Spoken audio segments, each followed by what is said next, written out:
रामकृष्ण हरी मंडळी, आज आपण बनवणार आहोत जिलेबी. जिलेबी करण्यासाठी आपण 2 कप साखर घेतली, त्यामध्ये 1 कप पाणी टाकलं.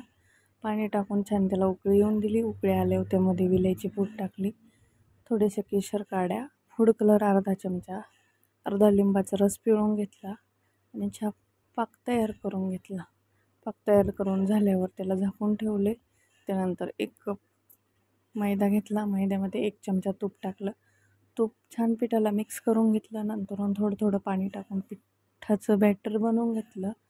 बॅटर बनवून झाल्यावर त्यात 1 पुडी विनो टाकून थोडंसं पाणी टाकून विनो छान मिक्स करून घेतला पिठामध्ये. त्यानंतर पिशवी घेतली, पिशवीमध्ये बॅटर भरून थोडंसं पिशवीला कट करून कडकडीत गरम तेलामध्ये जिलेबी तळून घेतली.